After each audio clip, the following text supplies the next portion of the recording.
ఈశ్వరుడు తీర్పు చెప్పేస్తున్నాడు, దాన్ని ఔదల దాల్చడమే. మరి ఇటువంటిప్పుడు ఏం చెయ్యగలవు? అపమృత్యువు తన్నుకొచ్చేస్తుంటే ఒక పక్క నుంచి ఏం చెయ్యాలి కుటుంబాన్ని రక్షించుకోవడానికి? వస్తుందో రాదో కూడా నీకు తెలియదు జాతకంలో. వచ్చిన తర్వాత నువ్వు చేయగలిగింది లేదు. ఏం చెయ్యాలి? అందుకే మనం ఏ దేవాలయానికి వెళ్ళండి, తీర్థం ఇస్తే ఓ మాట చెప్తారు, అకాల మృత్యుహరణం సర్వవ్యాధి నివారణం సమస్త పాపక్షయకరం శ్రీ ఉమామహేశ్వర లేదా లక్ష్మీనారాయణ పాదోదకం పావనం శుభం అని ఇస్తారు. అపమృత్యు దోషం రాకుండా మనకి తీర్థం ఇస్తారు. ఎవడు తినేయాలో వాడి అనుగ్రహాన్ని మీరు పొందారనుకోండి, వాడు సరే విడిచిపెట్టారు. నిజమునకు నువ్వు చేసిన పాపానికి నిన్ను తినాలి, కానీ తిన్నంత పని చేసి నిన్ను వదిలిపెట్టేస్తున్నానన్నాడు. ఇప్పుడు ఏం చేస్తాడు? తినడు, తినకుండా వదిలేస్తాడు. దాని ఎందు ఈ రెండవ కోణం లేకపోతే మీరు ఎందుకు ఎడతారు అసలు మహాకాలం? చెప్పండి నాకు. ఈ సిద్ధి కావాలంటే మహాకాలం వెళ్ళాలి. రెండు అయితే ఏమండి 80 ఏళ్ళు 90 ఏళ్ళు వచ్చాయి, అప్పుడు వెళ్ళకూడదా ఉజ్జయిని? ఇంకా వెళ్ళాలి. ఎందుకు వెళ్ళాలి? పండు పడిపోయినట్టు చెట్టు నుంచి తాను ఏ బెంగా లేకుండా విడివడేటటువంటి స్థితి కలగడానికి వెళ్ళాలి. కాబట్టి అసలు జీవితంలో వెళ్ళవలసిన క్షేత్రం అంటూ ఉంటే ఎక్కడ ఉండాలి? మహాకాలమునకు వెళ్ళి తీరాలి. కాబట్టి మహాకాలం ఎక్కడ ఉండాలి? అందరికీ అందుబాటులో ఉండాలంటే మధ్యలో ఉండాలి. మనం ఏమంటాం? ఏమిటంటే తెల్లారు లేస్తే ఆ ఆఫీస్తో ఎంతో పని ఉంది, తీసుకెళ్లి ఊరు బయట పెట్టారేంటంటే ఆ ఆఫీస్ని, అందరికీ అవసరం కాబట్టి అది ఊరు మధ్యలో ఉండాలి ఆ ఆఫీసు అంటాం. అందరికీ అవసరమైంది ఎక్కడ ఉండాలి?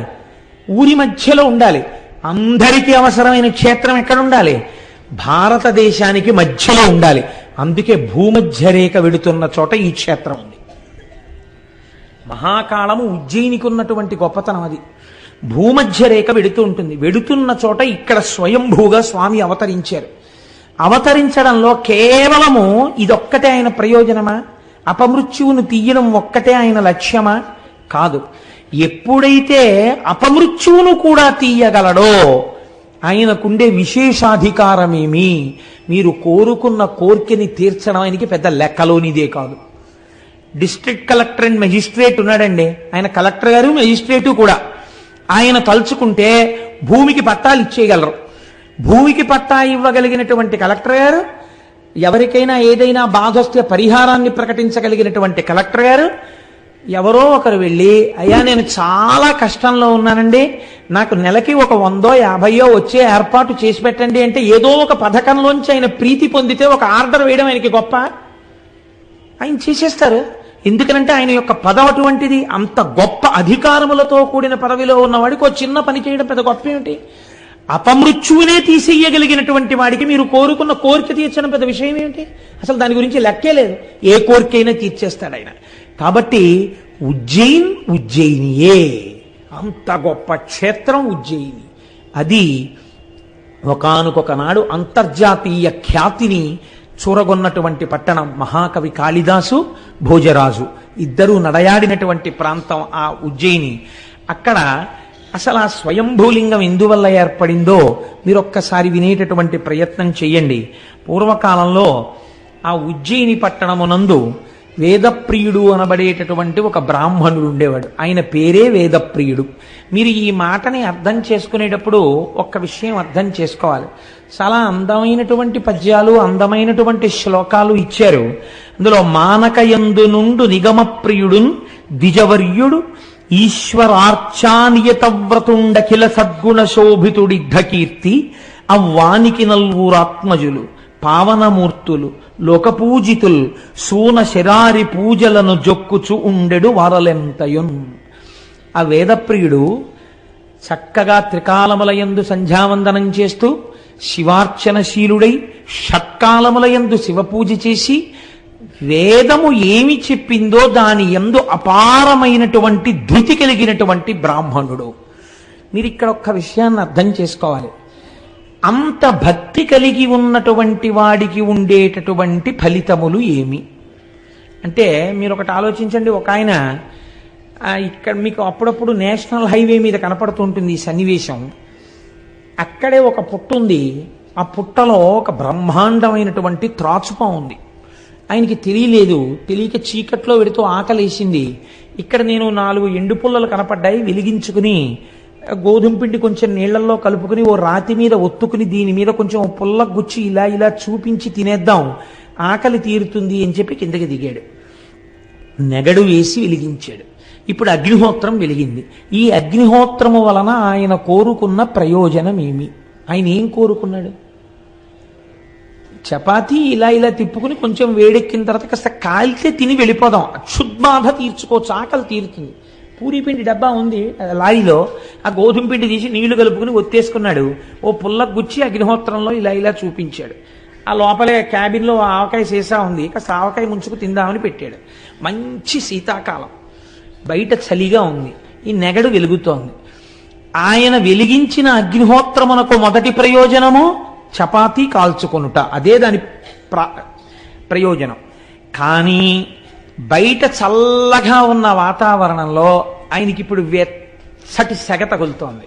ఇది అనుషంగిక ప్రయోజనము.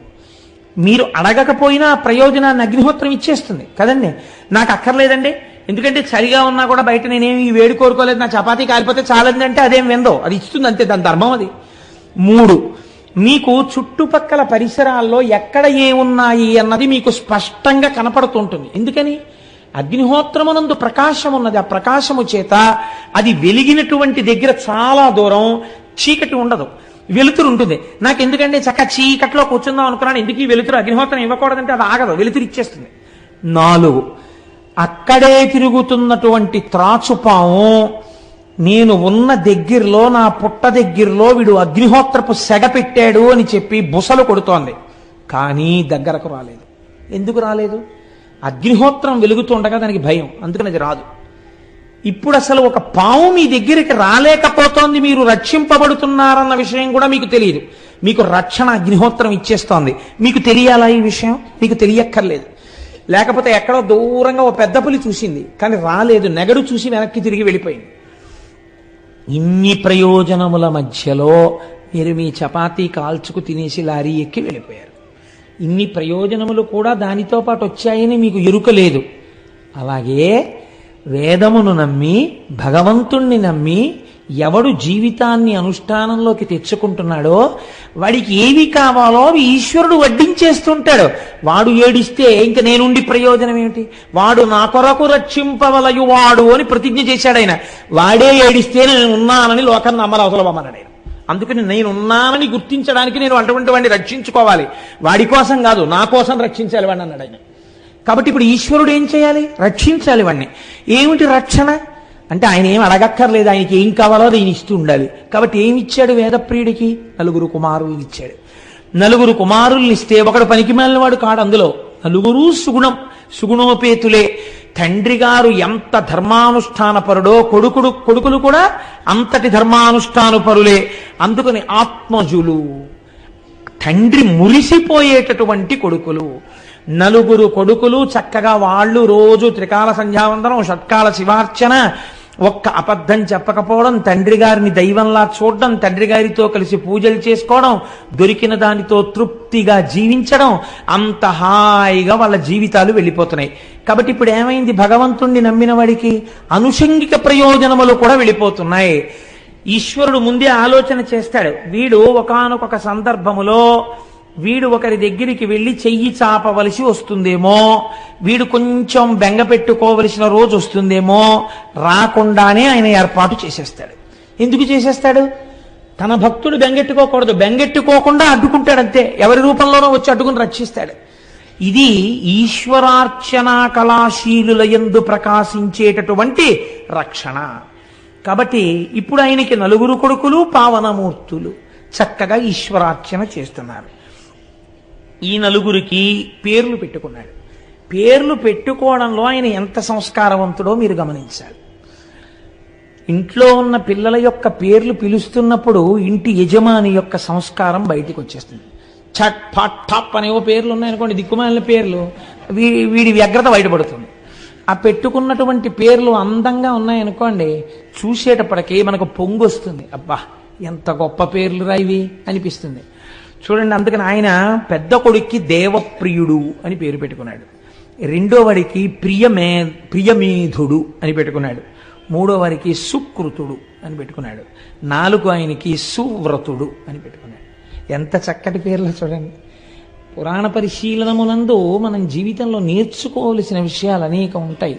లేక కొడుకులు పుట్టినటువంటి దశరథ మహారాజు గారు పేర్లు పెట్టేటప్పుడు కౌసల్య, సుమిత్ర, కైకేయి, సుమంత్రుడు కూర్చుని ఎవరో రాసినటువంటి పేర్ల పుస్తకం ఒకటి తెచ్చుకుని దిక్కుమాలిన పేర్లన్నీ సెలెక్ట్ చేయలేదు. వశిష్ఠుడికి అప్పచెప్పాడు ఏ పేరు పెట్టాలో. వశిష్ఠుడు పెట్టాడు కాబట్టి రామనామం ఆనాటి నుంచి ఈనాటి వరకు మిమ్మల్ని నన్ను తరింప చేస్తోంది. వశిష్ఠుడు పెట్టకుండా దశరథుడు కూడా పట్ట పెట్టుంటే మన బతుకులు పట్ట అయిపోయింది కదండి. ఆ పెట్టిన పేరు ఎంత ఉద్ధరించిందో చూడండి. పేరు పెట్టుకోవడం వంశాన్ని తరింప చేసేస్తుంది. పేరు పెట్టి పిలిచిననైనా విశ్రామ కేళినైనా మిగుల గేలినైనా అంటారు పోతన గారు భాగవతంలో. తెలిసో తెలియకో యథాలాపంగా రోజు కొడుకని పిలిచినా సరే ఆత్మ ప్రలపించు నారాయణాయతంచు అజామిలుడు మోక్షాన్ని పొందలా. కాబట్టి పేరంత గొప్పది కనుక చక్కగా నలుగురు కొడుకుల పేర్లు పెట్టుకున్నాడు. పెట్టుకున్నారా పిల్లలు పైకొచ్చారు.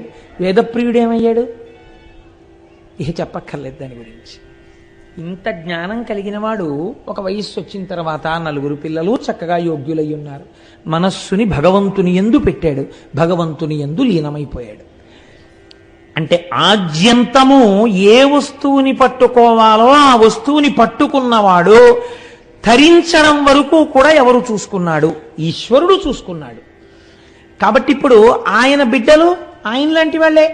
కాబట్టి వాళ్ళు కూడా పరమశివుణ్ణే నమ్ముకుని జీవనం గడుపుతున్నారు. ఇక్కడ వరకు చాలా బాగుంది ఈ విషయం. కానీ పక్కనే పర్వత శిఖరాలలో రాక్షసుడు బయలుదేరాడు. బంగారం కూడా పుటం వేస్తేనే కదండి ప్రకాశిస్తుంది. ఏదైనా సరే కష్టం వచ్చినప్పుడే, పరీక్షకి నిలబడినప్పుడే వాటి వ్యక్తిత్వములు ప్రకాశించి నిలబడతాయి. బంగారాన్ని కరిగించలేదనుకోండి, అసలు ఆ తప్తము కాకపోతే అవన్నీ రాదు. ధనస్సు వంగలేదనుకోండి, ఎదుటివాడి మీద లక్ష్యంగా బాణప్రయోగం చేయడం కుదరదు. మొగ్గగా ఉండిపోయిందనుకోండి, అది ఎన్నటికీ పరిమళాన్ని లోకానికి వెదజల్లలేదు. ఒక్కొక్క వస్తువు కష్టమునకు లోనైనప్పుడు మాత్రమే. ఇనుము అగ్నిహోత్రంతో పాటు కలిసి కాలిందనుకోండి, ఒంగి కిటికీగా మీకు పనికొస్తుంది. ఒక్కొక్క వస్తువు పరీక్షకి లొంగి తట్టుకున్నప్పుడే దాని యొక్క గొప్పతనం ప్రకాశిస్తుంది. కాబట్టి ఈశ్వరుడు ఆ కుటుంబాన్ని ప్రకాశింప చెయ్యాలనుకున్నాడు. ఇది మీరు గమనించాలి. తన భక్తులు ఏదో అలా పుట్టి అలా వెళ్ళిపోవడం ఆయనకి ఇష్టం ఉండదు. అలా శాశ్వతంగా వాళ్ళ గురించి లోకమంతా ఎన్ని తరాల తర్వాత చెప్పుకుంటుంటే తాను పొంగిపోతాడు. తన పేరు ఈశ్వరుడు ఎన్నడూ చూసుకోడండి. తనని నమ్ముకున్న వాళ్ళ పేరు ప్రకాశింపచేస్తాడు. అందుకు కదూ శ్రీకాళహస్తిలో తాను కింద కూర్చుని కొండ మీద కన్నప్పని కూర్చోబెట్టాడు. భక్తుల ఎడల అంత ఉదారుడై ఉంటాడు భగవంతుడు. అది విష్ణు స్వరూపం కానివ్వండి, శివస్వరూపం కానివ్వండి, ఉన్నదొక్కటే పదార్థం. ఏ స్వరూపంతోనైనా భక్తులను అలాగే అనుగ్రహిస్తుంది. కనుక ఈ దూషణుడనేటటువంటి రాక్షసుడు లోకమంతటా బాధలు పెడుతూ, అందరినీ కూడా ఇబ్బంది పెడుతూ, చిట్ట చివరికి వాడు ఎక్కడా ఎవ్వరూ ఈశ్వరార్చన చేయనటువంటి స్థితిని కల్పించి ఒక్క ఉజ్జయినిలో మాత్రం, అవంతి నగరంలో మాత్రం ఈ 4 పిల్లలు శివార్చన చేస్తున్నారు అని తెలుసుకుని వాళ్ళ దగ్గరికి వచ్చాడు. వచ్చి పెద్ద హడావిడి చేశాడు. మీరు శివలింగార్చన, వాళ్ళు రోజు పార్థివలింగాన్ని తీసుకొచ్చి పార్థివలింగానికి అర్చన చేసేవారు. ఈ పార్థివలింగానికి మీరు అర్చన చేయడం ఏమిటి? వీల్లేదు, మీరు నన్ను అర్చించాలి, నాకు పూజలు చెయ్యాలి.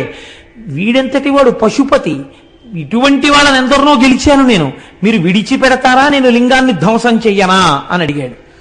అడిగితే వాళ్ళు కనీసం కూడా బెదరకుండా తుచ్చుడు వీడి ప్రలాపాలు వింటూ కూర్చుంటే కొంత సమయం వృధా. హాయిగా మనం శంకరుణ్ణి నమ్ముకుని ఉందాం.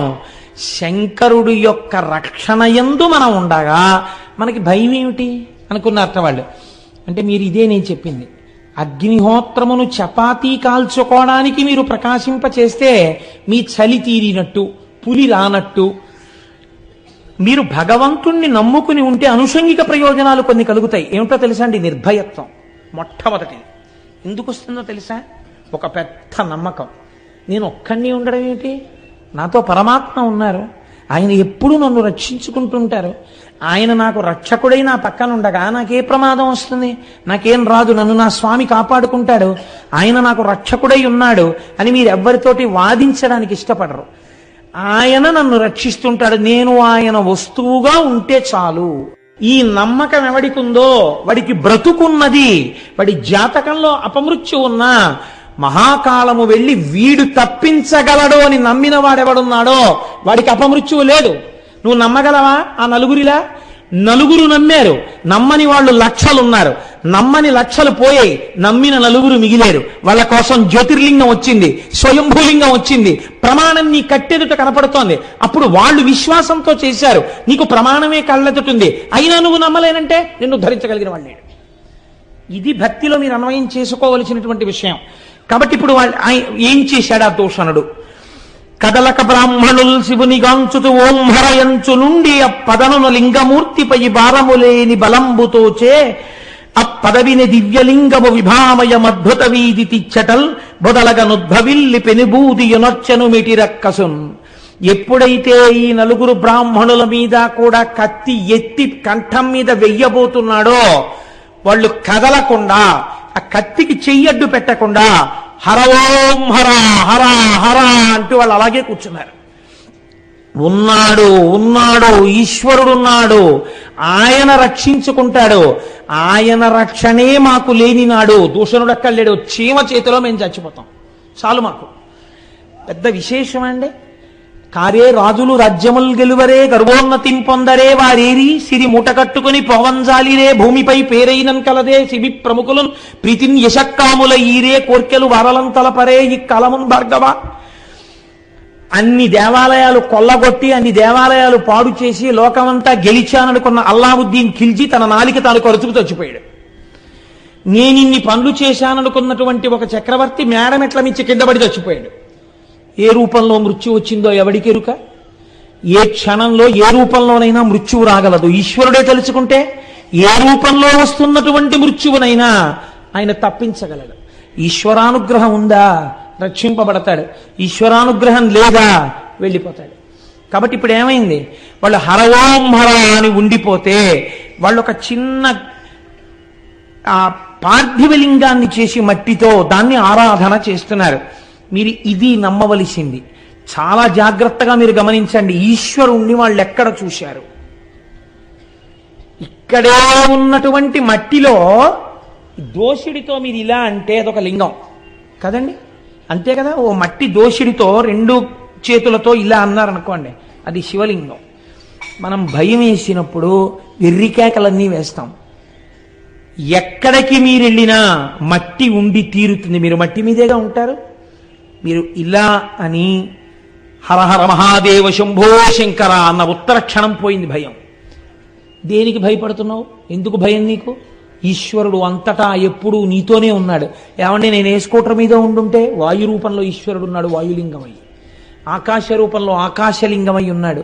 అంతటా ఆయన ఉన్నప్పుడు అందుకే దేవి భాగవతం అంటుంది, నువ్వు బయలుదేరేటప్పుడు ఒక్క మాట చెప్పు, సర్వదా సర్వదేశేషు పాతుత్వాం భువనేశ్వరి మహామాయా జగద్ధాత్రి సచ్చిదానంద రూపిణి యశివో నామరూపాభ్యాం యా దేవి సర్వమంగళ తయో సంస్మరణాత్ పుంసాం సర్వతో జయమంగళం లాభస్తేషాం జయస్తేషాం కుతస్తేషాం పరాభవ ఏషామిందీవరస్యామో హృదయస్థో జనార్దనః అపదామపహర్తారం దాతారం సర్వసంపదాం లోకాభిరామం శ్రీరామం భూయో భూయో నమామ్యహం.